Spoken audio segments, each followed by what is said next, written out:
Hello you all, welcome to another video. Well, we're here in my living room today to talk about a subject that kind of haunted me for a long time, and I think that for some reason, somehow, we're always going to have some kind of insecurities in our lives. But I chose this topic simply because I teach English. And because I teach English, people feel very unconfident and not happy about sharing their thoughts and lives in English because they're too afraid of judgment. And I deeply hope that this reflection can be of some use for you. By definition, we have insecurity as the uncertainty or anxiety about oneself, lack of confidence. It's the state of being open to danger or threat, lack of protection. Insecurity is a feeling of inadequacy, not being good enough, and uncertainty. I understand that we start feeling secure when we understand that we are like individuals. When you get into the state of realization that you're not your parents, you're not your friends, you think differently, you behave differently, and you like different things. And your taste might be kind of awkward. The point is you understand you are different from everybody else. Which naturally, of course, is not a problem, but you start observing people and analyzing how they behave, what they like, what they don't like, and consciously and unconsciously, you start judging people, as I said, by their appearance, by the way they speak, by their choices, by the way they look, the thoughts they share. And we get insecure just by the thought of being denied, neglected, ignored, avoided, overlooked, or even being prevented access to somebody or something. And as I was saying at the beginning of the video, I truly felt this when I was younger. I used to be very insecure about my appearance, mainly because I didn't like my hair, I didn't like wearing glasses, I didn't like the shape of my body because I used to compare myself with other girls from school, you know, because I didn't have some physical features. I didn't even like the shape of my teeth. And as we get older, we get more mature, at least that's the goal. And certain things from the past or from your childhood won't bother you that much anymore. But only those matters, the matters from the childhood, from your teenage years. Now you're facing adulthood. You have to look for job opportunities. You need to pay your bills. You have your social life. Are you making any friends? Where are they coming from? And I think it's kind of funny because I see insecurity as a character, as a person, I don't know, as if it was like sitting at a table, it stands, walks across the room, and sits at a different table. And these tables are your emotions and the ways that you behave. And when insecurity sits at your table, it's hard to leave.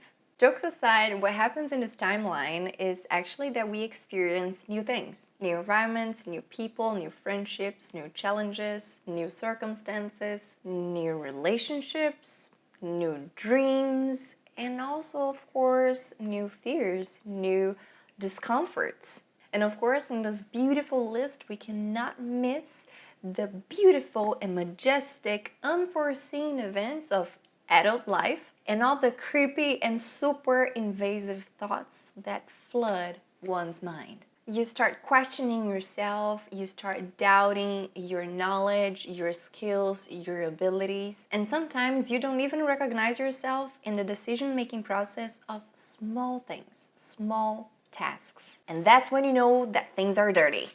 Very dirty. It's almost as if you had to go back in time and reconnect with yourself, reestablish your values, and kind of know who you are once again. And friends, everybody knows this is not a mystery being revealed. A lot of thinking, a lot of energy, a lot of strength, a lot of effort goes towards this very exhaustive process. And the beauty is that it doesn't happen just once in a lifetime. It's kind of frequent. The issue is to recognize the insecurity. And that's the reality, guys. We're all constantly struggling. Everybody. Don't come to me and say like, oh, this person doesn't, You don't know. They are going through something. I am going through something. You are going through something. But it's at this place that things start getting interesting. It's in the middle of confusion and despair that magic happens. Magic, you know what I mean. It's only when we try to understand our feelings and emotions and split the difference between them that we can find ways, mechanisms, and tools to overcome what we're feeling. This is how we survive and prevail the wilderness of our feelings. What a poetry am I proclaiming today? And I'm not here only to talk. I'm not here only to chat. I'm not here only to catch up. We're here to share. So there you go. Let's talk about some of the mechanisms that I use to overcome insecurity. Why not? So first tip, awareness. As I said, the first thing we need to do is to split the difference. You have to name what is what. And if you understand by the signals and signs that your body is sharing with you that what you're feeling is actually real insecurity, ask yourself the question, where? Insecurity about what? So being insecure about your appearance is one thing. Being insecure about the things you know is another. And as I said, you have to do things accordingly because they demand different things. If I'm very insecure about a presentation, a lecture, a discipline that I have at university, what do I have to do? I have to study more about it. I have to find ways of understanding the basics of the subject. And we can perceive that insecurity is taking place when you try to come up with excuses or when you try to think about other people's opinions, when you think about what if scenarios. There you go. This is insecurity. Number 2, theory. Theory is good. Theory is substance. When you look for the theory of things is when you start studying, when you do your research, when you want more information, when you dig deep. Or even better, when you dig deeper. As I usually say to my English students, we need to fill up the tank. Your car will not run with air. So, fill up the tank. Ask yourself what is missing. What do I know about this subject? Am I being able to connect the dots? Am I feeling okay? Can I build like a logical line of thought? Can I go from A to Z? Ask yourself some questions. Number 3, we need a plan. We were just getting the soil ready, now it's time to sow. Because first, you already got familiar with the subject. Number 2, you also understood the bits and the connectors. We're connecting the dots, but doing this with certain frequency. So let's say that you're studying about communication or you're studying about ways to improve the way that you share your thoughts. If you work on it and study and practice it just once a week, that's not enough. We need a little bit more frequency right there. So you can set a schedule during your week. You can even like set a monthly schedule. For example, if I want to dress better, I already understood the kind of style that I like. I understood the clothes that I have. Now what can I do? Every month I'm gonna create 10 different outfits or 10 different combinations that I have never tried before. And as we were talking about improving communication, let's say that this is your goal. You can say something like this. Every day before going to bed, I'm gonna make sure I write all my thoughts so on the following morning I can, speak to myself for 5 minutes on the subject.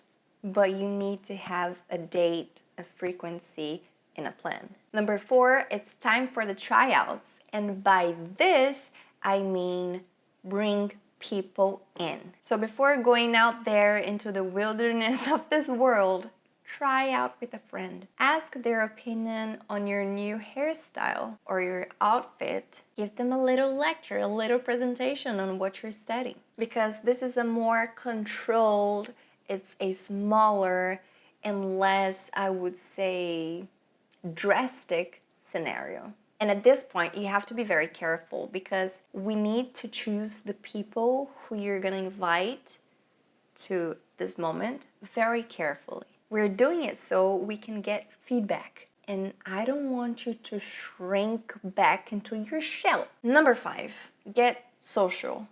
And by getting social, I mean being vulnerable and sharing with others your difficulties, the things that you're feeling, and just sharing. When you share, you heal, not only yourself. Number 6, boundaries. Now that you got the job done, you first know that the issue has a different size in your peace of mind. It won't haunt you the same way that it used to. And it doesn't have the same even room to stay and to grow.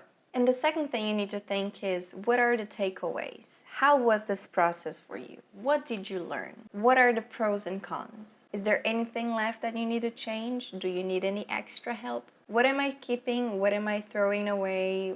What is happening from now on? And number 7, it's okay to play safe. You don't always have to go the extra mile, do more, be extra. No, it's okay to stay within your limits. But now your boundaries are a little wider and you feel more confident, more comfortable. You know the grounds that you're walking on. There's always room for improvement. There's always room for learning, for growing, and for life. And these are my thoughts on insecurity. As a reminder, once again, I'm not a professional and insecurity can rise from different realities. So make sure, if you need help, to look for a professional one. I hope this conversation was useful and I hope to see you guys on the next one. Please don't forget to subscribe, to hit the like button, and to activate the notification bell as well. That's it, guys. Thank you. See ya. Bye.